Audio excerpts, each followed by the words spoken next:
Muy buenas tardes, queridos miembros de la familia Felsosen. Reciban un cordial saludo desde el Comité Permanente de Educación Médica y sean bienvenidos a este nuevo ciclo de conferencias sobre medicina legal. En la tarde de hoy estaremos abordando el tema de trasplante de órganos con el doctor Juan Daniel Acosta. Él es médico egresado de la Universidad del Norte, especialista en nefrología e hipertensión, especialista en diabetología, magíster en medicina legal y ciencias forenses por la Universidad Nacional de Asunción, médico trasplantista de la Unidad de Trasplante Renal del Instituto de Previsión Social, miembro del Comité de Ética de la Carrera de Medicina de la Universidad del Norte, docente universitario y miembro del Consejo de Asesores de la SOSEN Uninorte. Cuenta además con numerosos trabajos científicos tanto a nivel nacional como internacional. Damos la bienvenida al doctor Juan Acosta, quien se encuentra ya presente con nosotros, y de esta manera iniciamos nuestra videoconferencia del día de hoy. Adelante, doctor, estamos con usted. Apreciado estudiante, en esta oportunidad estaré hablando acerca del trasplante de órgano. Soy Juan Acosta, soy médico especialista en nefrología y hipertensión arterial, así como diabetología. Soy especialista además en medicina legal y ciencias forenses, contando con una maestría en el campo. En la actividad profesional me dedico al trasplante de órganos, trabajando en la seguridad social de mi país, Paraguay. Y estaré hablando acerca de, primeramente, de la historia, ¿verdad? Lo que implica el trasplante de órganos, pasando en un segundo momento a hablar la parte jurídica, que también es bastante importante, ¿verdad? A la hora de evaluar con qué recursos contamos y cómo la ley nos va amparando a la hora de realizar este tipo de actividades. Con respecto a la historia, entonces hablamos de, primeramente, ya esta historia de los trasplantes que se va extendiendo de las más antiguas civilizaciones. Ya las religiones egipcias o grecolatinas ofrecían varios ejemplos de metamorfosis, creando imágenes de dioses, semidioses, sirenas, tritones o centauros como parte de la imaginación del hombre. Ya en la metamorfosis de Homero y Ovidio también se van evaluando este tipo de actividades. Pablo Picasso nos va pintando un lienzo representando a un minotauro. Y en la India, en el siglo XII a.C., el poder de Shiva, ¿verdad?, trasplantó la cabeza a un elefante en su propio hijo, creando entonces a Ganesha, que representaría entonces el dios de la sabiduría. Aquí estamos hablando, ¿verdad?, de las imágenes, por ejemplo, el lienzo, ¿verdad?, de Pablo Picasso en su representación de Minotauro, ¿verdad? Aquí en esta imagen, ¿verdad?, la India, donde vemos a Ganesha, el dios de la sabiduría, donde fue trasplantado, ¿verdad?, con una cabeza de elefante, ¿verdad?, al cuerpo de su hijo. Entonces también forma parte, ¿verdad?, de la historia de lo que representaría entonces el trasplante de las épocas inmemoriales. Siguiendo con la historia, también tenemos a China, que va relatando el intercambio de los corazones de dos pacientes afectados, hablando de un desequilibrio energético. Ya partiendo del Antiguo Testamento, en la Biblia, el Génesis nos habla, ¿verdad?, de que Eva procede de una costilla de Adán. En el Nuevo Testamento hablamos de San Lucas, donde Jesús reimplanta la oreja al soldado romano. Y también San Cosme y San Damián, que son considerados prácticamente los pioneros de los trasplantes, los santos médicos, donde injertan a un sacristán la pierna extraída entonces del cadáver de un moro. Entonces aquí vemos las imágenes respectivas a ello. Vemos aquí en la primera imagen, ¿verdad?, Génesis, Adán y Eva. Más arriba vemos entonces a los hermanos San Cosme y San Damián, ¿verdad?, que fueron los pioneros en el trasplante. Y aquí abajo vemos entonces el reimplante, o sea, lo que simularía el reimplante, ¿verdad?, en la oreja del soldado romano, cuando hablamos, ¿verdad?, de la captura prácticamente de Jesús. Las investigaciones. Con respecto a las investigaciones, datan del año 1644 aproximadamente. Ya comenzaban los albores, ¿verdad?, de estas primeras investigaciones, y eran realizadas sobre todo en vegetales. Eran llamadas quimeras y muchas de ellas eran llevadas a cabo en secreto. Parte de este ejemplo sería entonces el fruto de la lima, que no es más que una mezcla, ¿verdad?, el resultado de esa integración entre el fruto del naranjo y el limón, por ejemplo. En los años 1687 a 1746 comenzaban los injertos con animales y vegetales, por ejemplo. Y en el año 1767 comienza el primer implante de un diente de un cadáver, ¿verdad?, a una persona viva, John Hunter, padre de la cirugía británica, ¿verdad? En el año 1717 y 1780 tenemos a María Teresa, que fue la emperatriz de Austria y la reina de Hungría, que ya va autorizando las autopsias, pero sin ninguna formalidad en particular. Entonces permitiendo posteriormente llevar a cabo, ¿verdad?, los trasplantes de órganos. Estos son imágenes, ¿verdad?, representativos de la época, para ir viendo entonces al padre de la cirugía británica científica, ¿verdad? Y aquí tenemos a María Teresa, la emperatriz. En el año 1800, sobre todo en 1869, ya el cirujano genovés Jacques Louis obtuvo con éxito los primeros injertos epidérmicos en el hombre. También ocurre la vivisección en el laboratorio del Colegio de Francia.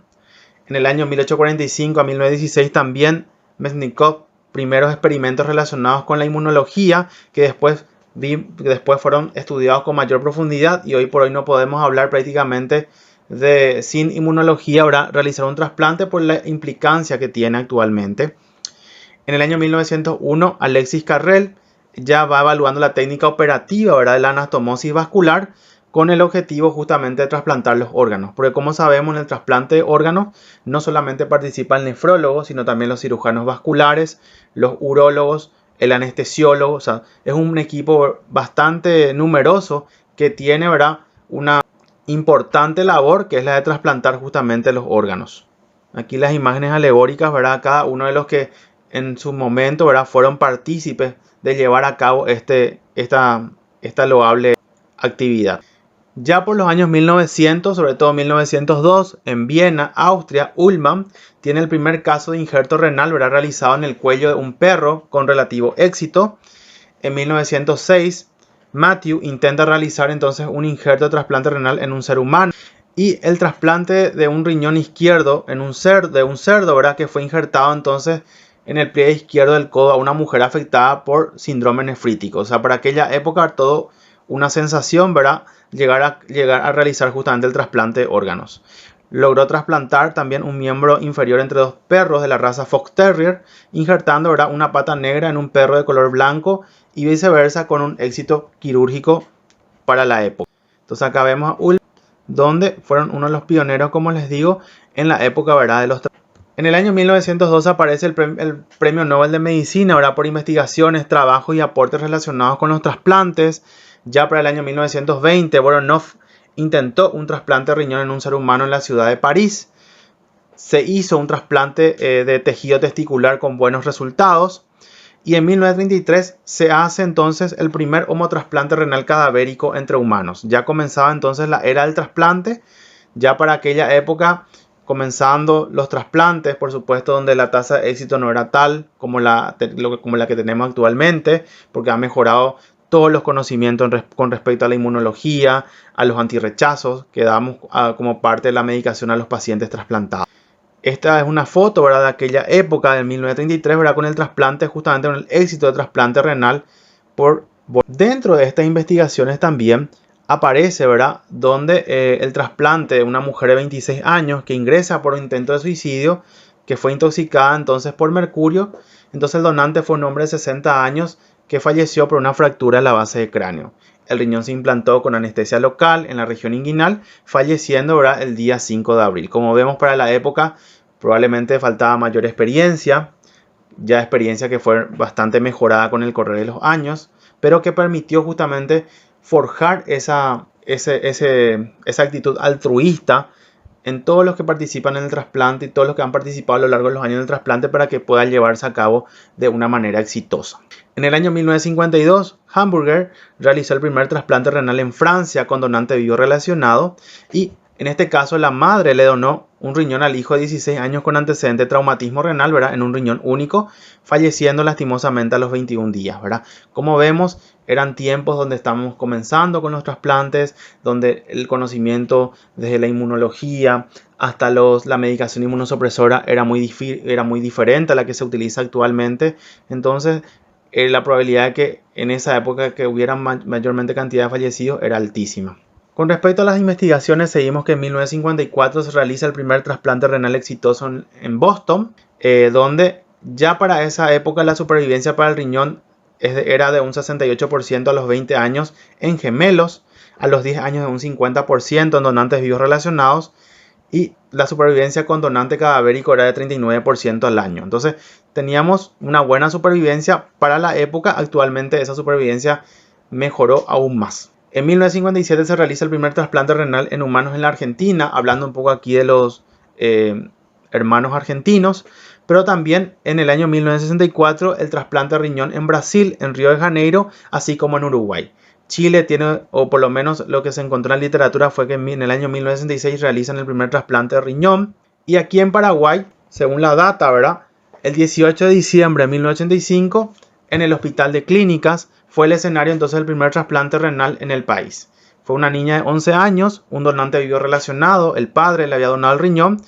Y si hablamos del trasplante hepático, el 10 de marzo del año 2015, entonces se realiza el primer trasplante hepático también en el Hospital de Clínicas. Cuando hablamos del trasplante de órgano, entonces tenemos que evaluar primeramente qué es. Y es un procedimiento por el cual se implanta un órgano o tejido procedente de un donante a un receptor. Entonces hay dos grandes grupos. Los trasplantes de órganos, ¿verdad?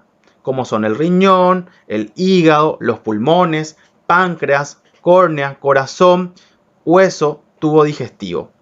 Y por otro lado los tejidos, ¿verdad? Que son médula ósea y las células endócrinas. Existe una ley que es la ley 1246/98 aquí en el país, donde habla acerca de la ablación de órganos y tejidos de personas con muerte encefálica confirmada y también la ablación de órganos y tejidos en seres vivos. Tiene algunas disposiciones generales, como por ejemplo la ablación de órganos y tejidos de personas con muerte cerebral confirmada y de seres humanos vivos. Para el trasplante de los mismos en otros seres humanos vivos está regida por la ley entonces 1246/98. Se exceptúan los tejidos materiales de órganos y materiales anatómicos naturalmente renovables y separables del cuerpo humano. Y se podrán realizar cuando se hayan agotado otros medios disponibles por la ciencia como alternativa terapéutica entonces para la salud. Cuando hablamos de los profesionales, entonces los actos médicos referidos a trasplantes que están contemplados justamente en la ley 1246/98 solo podrán ser realizados entonces por médicos o equipos de médicos, ¿verdad? Que son registrados y habilitados para el defecto por ente, ¿verdad? Ante el órgano contralor, que aquí en el país sería el INAT o el Instituto Nacional justamente de Ablación y Trasplante. De los servicios y establecimientos.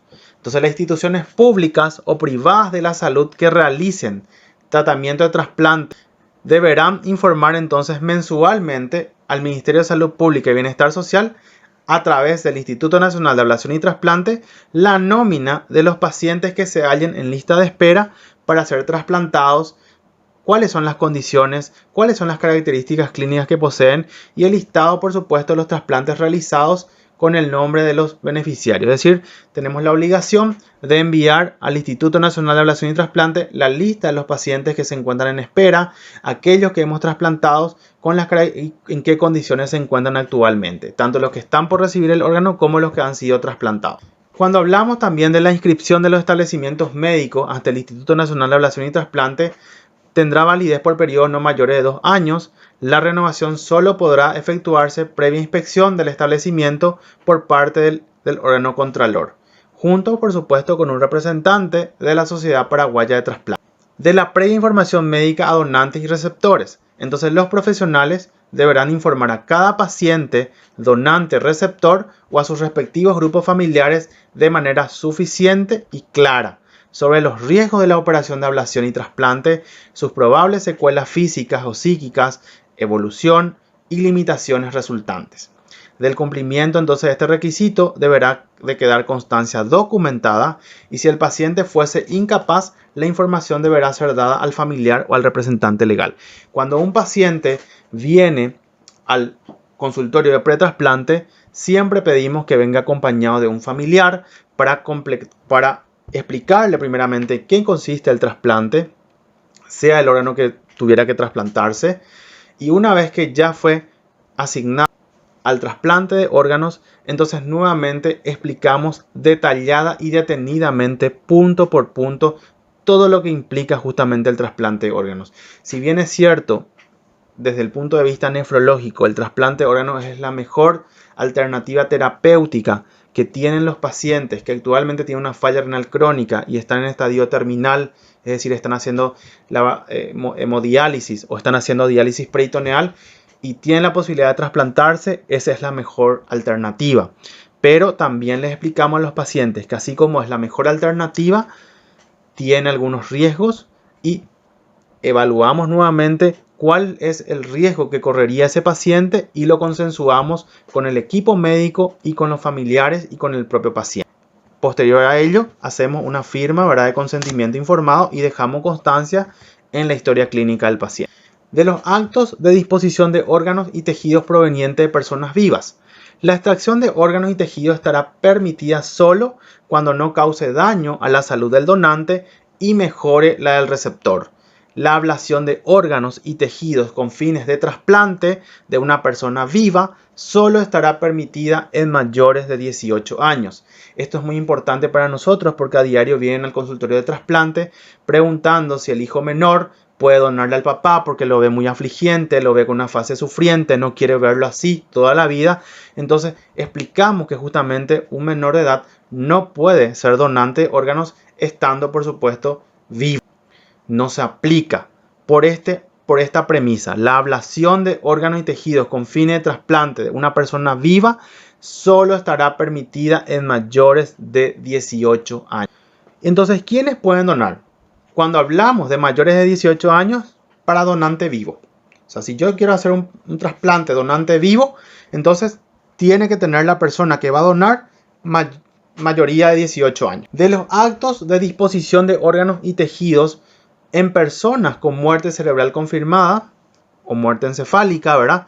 Toda persona capaz mayor de 18 años podrá autorizar ante un escribano público en el Instituto Nacional de Ablación y Trasplante o INAT o en las instituciones locales que éste habilite al efecto para que después de ser confirmada su muerte cerebral se proceda a la ablación de órganos y tejidos de su cuerpo para ser trasplantado, por supuesto, en otros seres humanos vivos o con fines de estudio e investigación científica. Es decir, si hay un paciente con una muerte encefálica en alguna de las terapias del país, entonces podría, y si están dadas las condiciones, podría corresponder a un trasplante de donante cadavérico.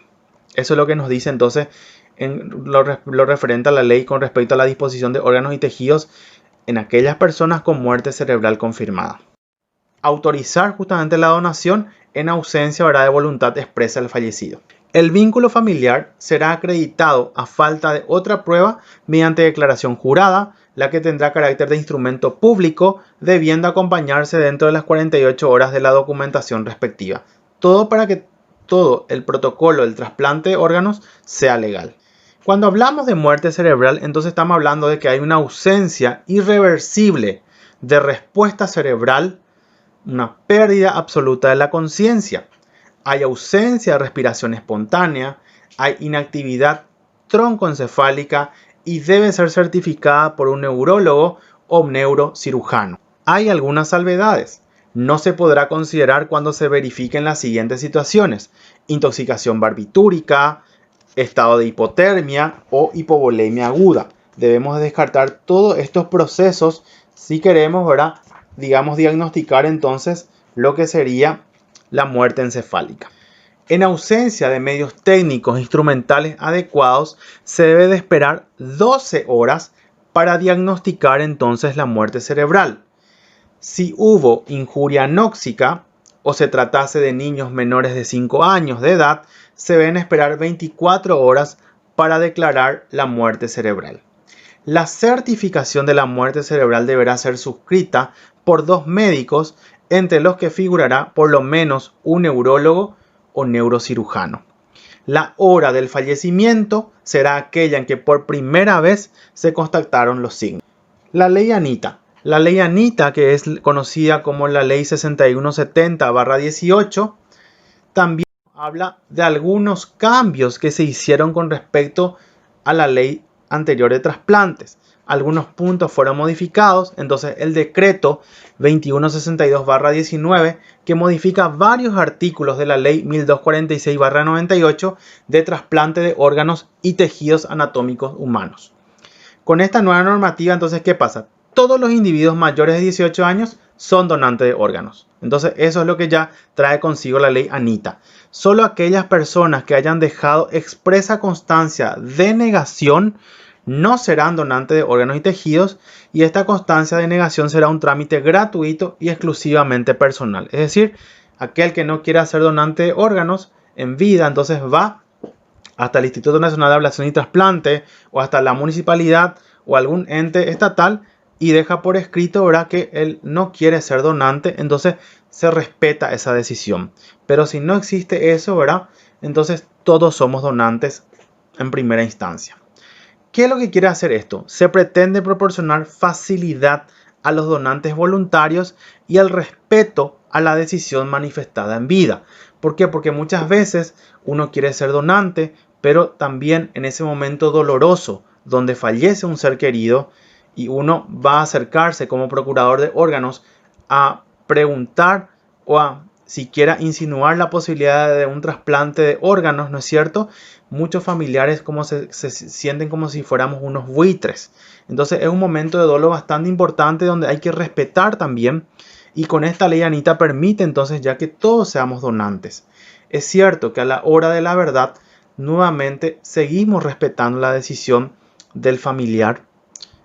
¿Por qué? Porque es un momento de duelo, un momento bastante sensible, donde pelearnos por un órgano no nos va a hacer mejor ni peor persona. Entonces tratamos de ser humanos y también de sensibilizarnos con esa persona que ha perdido un ser querido, a pesar de que el decreto 2162/19 ya ha modificado los varios artículos de la ley anterior que dice que todos los individuos mayores de 18 años son donantes de órganos. En el caso de no querer ser donante, ¿dónde realizar la constancia de negación? El artículo 17 establece que toda persona capaz mayor de 18 años podrá manifestar su oposición ante el Instituto Nacional de Ablación y Trasplante, que es conocido por sus siglas INAT, o en las instituciones o locales que éste habilite para el efecto. Municipalidad, por ejemplo, también. Para que después de ser confirmada su muerte, se proceda entonces a la ablación de órganos y tejidos de su cuerpo para ser trasplantado en otros seres humanos o con fines de estudio e investigación científica. Y esta voluntad expresada será respetada en todos los casos. Es cierto, la ley nos apoya, pero como les digo, a la hora de la verdad, cuando ocurre el fallecimiento de un ser querido y si el paciente, o si los familiares, mejor dicho, se oponen, respetamos mayormente la decisión por no violar o violentar justamente ese proceso de dolor o de duelo, ¿verdad? De dolo que está pasando el familiar. El trámite entonces puede realizar la persona ante el departamento de identificaciones, también es otro departamento que contamos para ello. Puede realizarlo en la municipalidad, como les dije, donde posee, por ejemplo, el registro de conducir. La constancia de no donante puede constar tanto en el documento de identidad, así como también en el registro de conducir, es decir, como que quede claro que ese paciente o esa persona en vida no quería ser donante. Entonces hay que respetar también la decisión. Mientras se ajusta, ¿verdad?, el sistema informático al departamento de identificaciones de los municipios mismos, entonces el INAT va a ser el principal centro de registro, es decir, el Instituto Nacional de Ablación y Trasplante. ¿Puede la persona realizar especificaciones con relación a la donación de sus órganos y tejidos? La oposición podrá especificar los órganos cuya ablación se prohíbe. Esta oposición se podrá realizar de modo específico o genérico. De no existir esta especificación, se entenderán abarcados exclusivamente a los fines de trasplante en seres humanos y excluidos, por supuesto, los de estudio e investigación científica. Como verán, en todo momento se trata de respetar, o se respeta, mejor dicho, la dignidad de la persona. ¿Cómo se procede la ley con relación a los menores de edad? La donación de órganos y tejidos quedará exclusivamente a voluntad de los padres en caso de que la persona fallecida sea menor de edad. Recuerden que los menores de edad pueden ser donantes, pero donantes cada vez. Los menores de edad no pueden ser donantes vivos. ¿Pueden recibir órganos? Sí, pero no pueden estando. ¿Por qué? Porque la ley nos habla de que los donantes vivos deben de ser aquellos pacientes o aquellas personas que hayan cumplido 18 años. Además de la presente ley, ¿qué trámite llevará consigo entonces la declaración oficial de donante y en qué caso podría no darse la ablación? Primeramente se verificará, como dice ahí, si consta en el registro, ¿verdad?, del INAT, en el historial clínico del fallecido o en algún documento que éste posea. También en el caso de muerte violenta accidental y en los que no haya constancia de oposición en el registro, se deberá contar con la autorización judicial, por supuesto, para llevarse a cabo la ablación. En caso de muerte encefálica, la constatación de la misma debe poseer, por supuesto, la verificación de 2 médicos, debiendo ellos ser neurólogo o neurocirujano. La ley señala entonces que no se puede realizar ningún tipo de ablación para trasplante sin el cumplimiento previo de las exigencias establecidas en la ley, ¿verdad?, sobre el cuerpo de la persona que haya manifestado, por ejemplo, la oposición. Tampoco podrá realizarse en pacientes internados en institutos neuropsiquiátricos, ni en embarazadas, y tampoco por el profesional que haya atendido y tratado al fallecido durante su última enfermedad, ni los médicos que diagnosticaron su muerte encefálica. Es decir, deben haber 2 pilares. Por un lado, el equipo de ablación y por otro lado, el equipo de trasplante. para evitar justamente conjeturas y aquellos dimes y diretes, ¿verdad?, famosos que muchas veces por ignorancia la población misma o los familiares van diciendo, nos acusan de muerte, de venta de órganos y otro tipo de situaciones que es muy engorrosa y muy difícil de manejar, por más que los que trabajamos en esta ardua labor sepamos, ¿verdad?, las condiciones y la verdad absoluta de lo que va ocurriendo en cada centro en particular y en el país. Hablar un poco también de trasplante de órganos implica también la ética. La ética que día a día tenemos, ética como estudiantes, ética como profesionales de la salud. Entonces, ¿qué nos dice la ética? Cuando hablamos del punto de vista ético, nos ceñimos a 3 tipos de trasplantes primeramente. Los autotrasplantes, que se realizan en el mismo individuo, trasplante de piel, de huesos, tejido vascular, células madre hematopoyéticas de la médula ósea, de sangre periférica, que no producen rechazo ni plantean problemas éticos, ¿no es cierto? Los homotrasplantes, que se realizan entre individuos de la misma especie, pero diferentes entre sí, pueden ocasionar rechazo y dilemas éticos a resolver. Y los xenotrasplantes se realizan entre individuos de diferentes especies, que sí tienen muchas objeciones éticas y que si miramos un poco la historia, había un poco de xenotrasplante en algún momento de la historia de los trasplantes que finalmente nos demostró qué cosa, los problemas éticos que nos ocasionan y por otro lado la alta tasa de rechazos con la que se encontraban estos pacientes para la época. En la etapa histórica por la que ha pasado el trasplante, tenemos una etapa experimental que va de los años 1950 a 1975, ¿verdad?, donde se plantean todos los problemas bioéticos de la experimentación en humanos.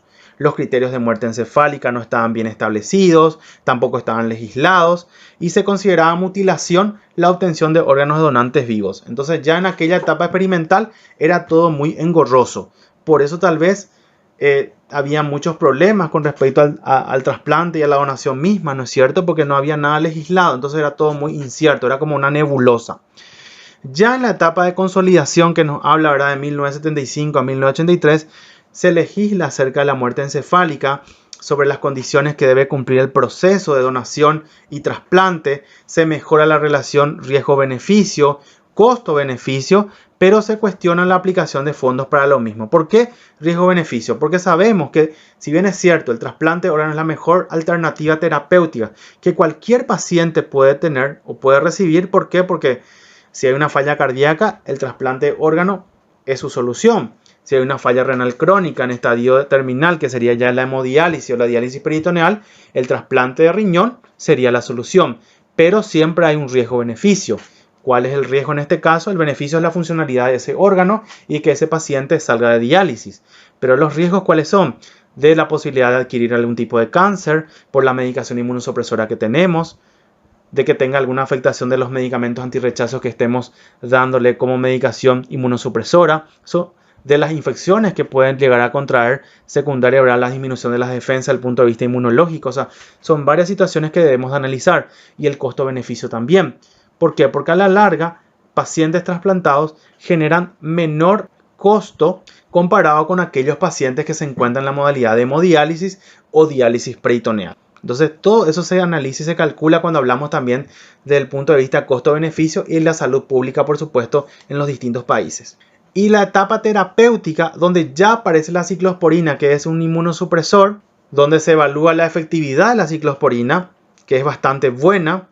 Primeramente apareció ciclosporina, posteriormente aparece el tacrolimus, que son las medicaciones de primera línea que utilizamos como medicamentos de mantenimiento. Comienzan entonces a hacer el trasplante un tratamiento efectivo. Ya conocemos los mecanismos de acción, ya conocemos la dosis a la cual pueden tolerar los pacientes. Entonces, todo eso hace que el trasplante sea un éxito. Y cuando hablamos de éxito no hablamos solamente de la cirugía. Muchas veces tendemos a pensar el trasplante ha sido un éxito, dicen los programas de televisión o las redes, ¿verdad?, cuando culminó el trasplante y terminó el acto quirúrgico. No, el acto quirúrgico ha culminado. El éxito de un trasplante hablamos cuando medimos sobrevida. ¿Sobrevida de qué? Sobrevida del injerto.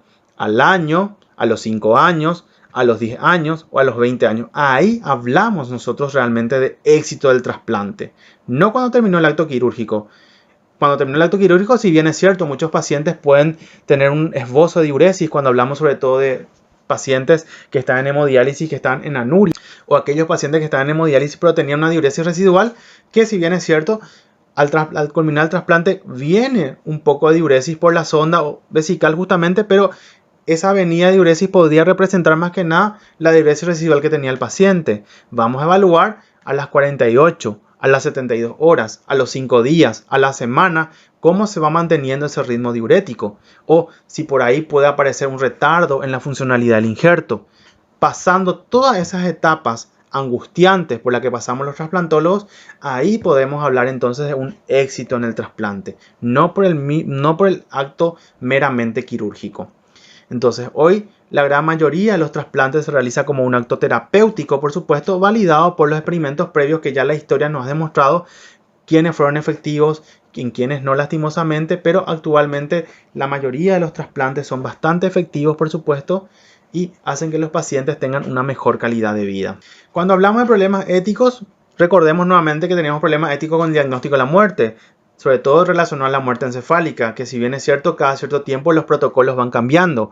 Brasil, Argentina, Paraguay, Chile, Estados Unidos, protocolos europeos, Francia, por ejemplo, España, van retocando y van evaluando normalmente cada cierto tiempo cómo están manejándose los protocolos, qué hay que cambiar, qué podemos mejorar, siempre para tratar de ayudar, ¿verdad?, a tener la mayor captación de donantes probables.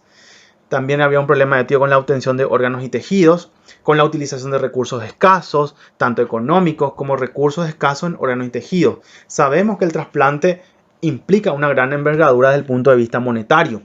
No es una actividad, digamos, donde los recursos que se utilizan son escasos. Necesitamos muchísimos recursos y ello implica mucho poder adquisitivo.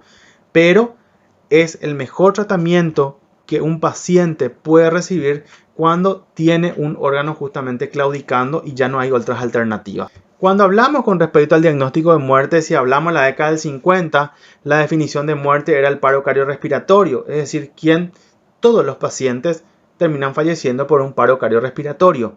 Pero ese paro cardiorrespiratorio, ¿a qué debemos? A un shock séptico, a un shock hipovolémico, a un shock cardiogénico. O sea, hay que ponerle nombre y apellido. El paro cardiorrespiratorio, todo en algún momento dejaremos de existir porque justamente para el corazón y el pulmón, ¿no es cierto? Pero hay que evaluar cuál fue la causa de esa parada cardiorrespiratoria. Las medidas de reanimación que ponen en evidencia la posibilidad entonces de oxigenación, de mantener la oxigenación pulmonar, del latido cardíaco, la tensión arterial, el silencio eléctrico cerebral. O sea, tratar de evaluar y de mantener lo más fisiológicamente posible a ese potencial donante. Entonces es mantenerla en la unidad de cuidado intensivo, pero resguardando toda la hemodinamia de ese paciente, todos los trastornos hidroelectrolíticos que pudieran aparecer lo corregimos, o lo ideal sería corregirlo antes justamente de comenzar la ablación de los órganos, de tal forma a tratar de dar un buen órgano para que algún paciente que lo necesite lo pueda recibir. Entonces nuestra ley paraguaya también en la 1246/98 justamente hace mención al diagnóstico de muerte encefálica.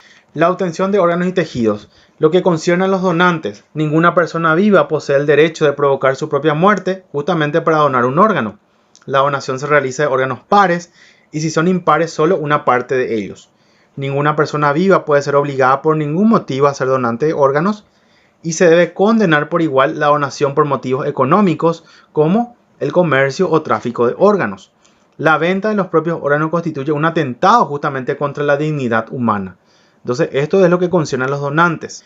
Si el donante es cadavérico, se podría aceptar el derecho de extraer órganos de cadáveres con fines formalmente terapéuticos, ¿no es cierto? Debe ser tratado respetuosamente, se cuida la voluntad expresa del difunto, si es que la hubiere, y siempre respetando, por supuesto, la dignidad tanto del difunto como de la familia. Hay que velar justamente por la familia también, porque están pasando justamente por un momento bastante dificultoso, mucho duelo. La pérdida de un ser querido nos duele muchas veces, a algunos más, a otros menos, pero en fin, al fin y al cabo es un momento de dolor bastante importante donde siempre hay que respetar justamente ese momento de los familiares y seres queridos. donde dice aquí: en cualquier caso, la última palabra ha de tener el enfermo o aquellos que tienen el deber de velar por su salud, sean los padres, sean la familia, sean tutores y en fin la sociedad toda, que debe tutelar por supuesto la vida como un bien universal, porque la vida es eso, es un bien universal.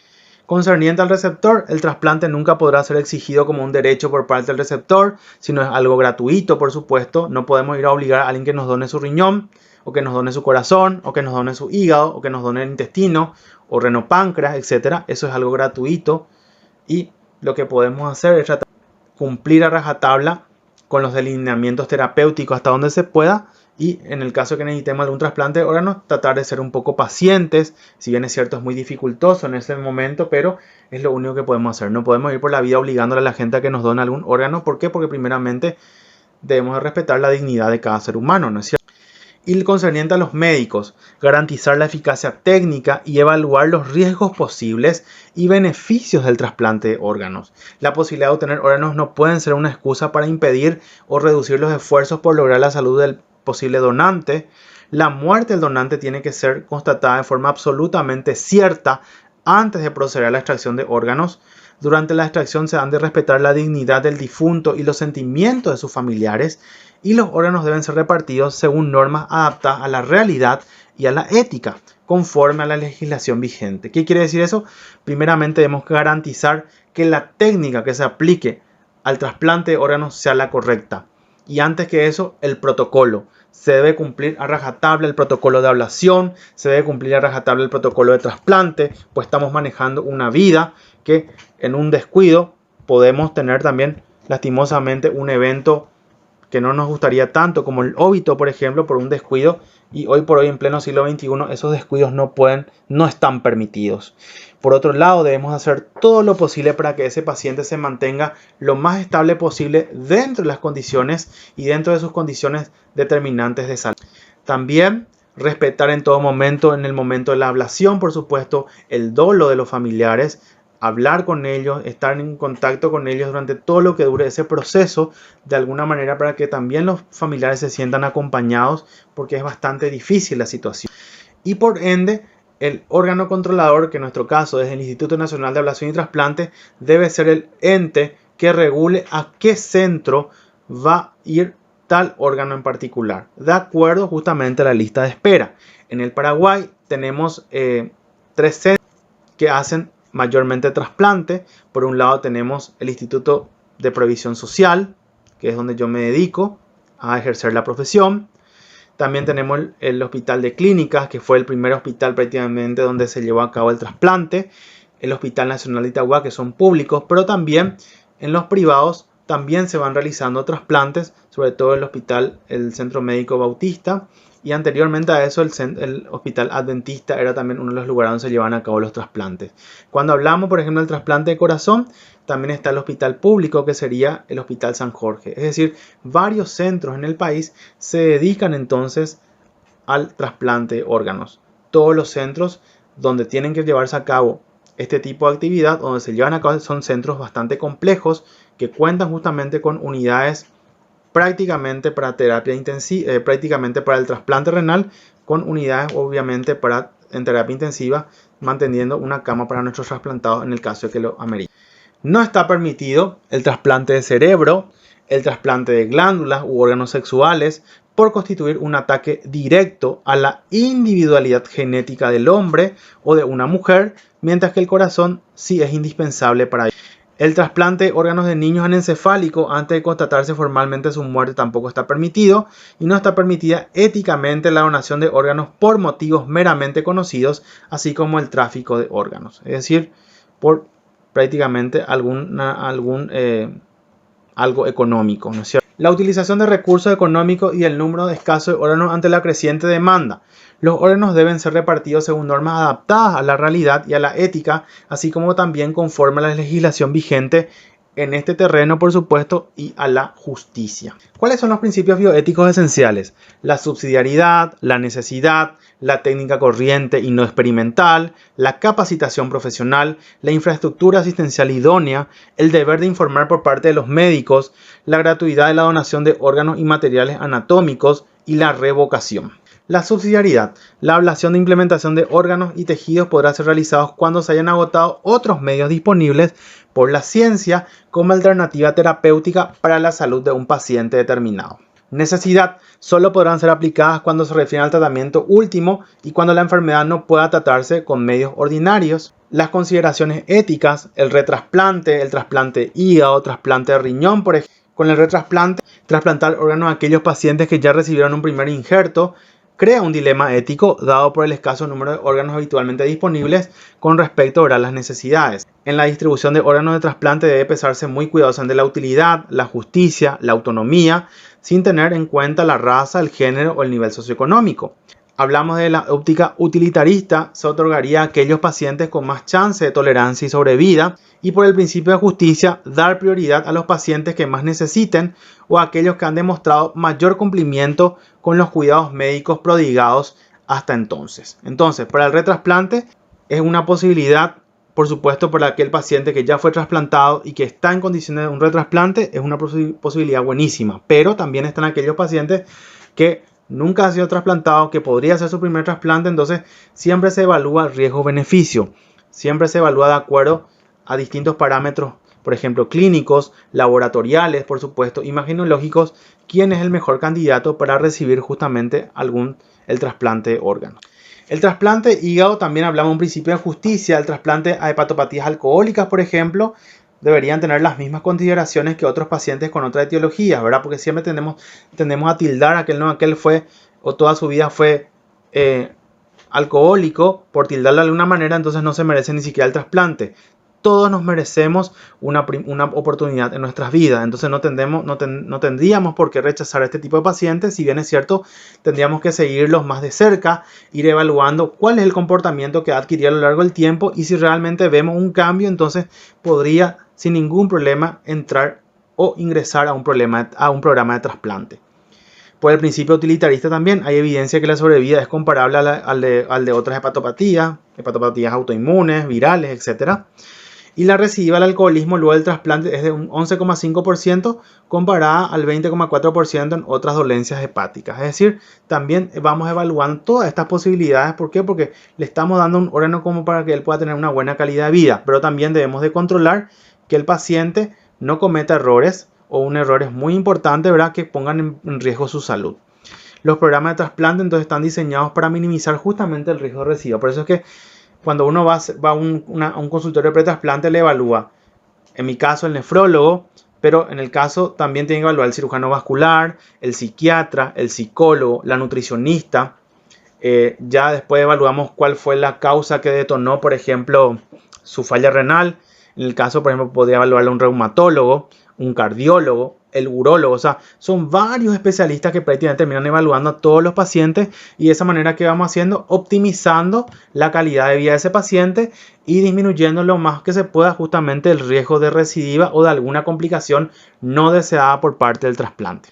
Con respecto al trasplante del riñón, también el respeto por la vida humana, la socialidad, la autonomía, la justicia, la beneficencia, la no maleficencia. Se deberá de tener en cuenta a la hora de elegir pacientes candidatos a recibir un trasplante de órganos, sean donantes vivos o sean donantes cadavéricos. Siempre evaluando, como les digo, quién es el mejor candidato para recibir el órgano en particular. Esta es la experiencia que tenemos en trasplante en el Paraguay en el periodo de 2008 a 2018. Como verán, se han trasplantado córneas, corazón, riñón, médula ósea y hasta el 2018 en total de trasplante era de casi 1.200 trasplantes, ¿no es cierto? Si bien es cierto que esto ha aumentado con el correr de los años de manera abismal, nos falta aún concienciar un poco más a la población, por supuesto, pero estamos aumentando de a poco. Si bien es cierto que la pandemia actualmente ha hecho que dejemos de trasplantar por cuestiones conocidas por todos, la probabilidad de que un trasplantado desarrolle COVID, o sea, sufra una complicación por COVID es bastante alta, entonces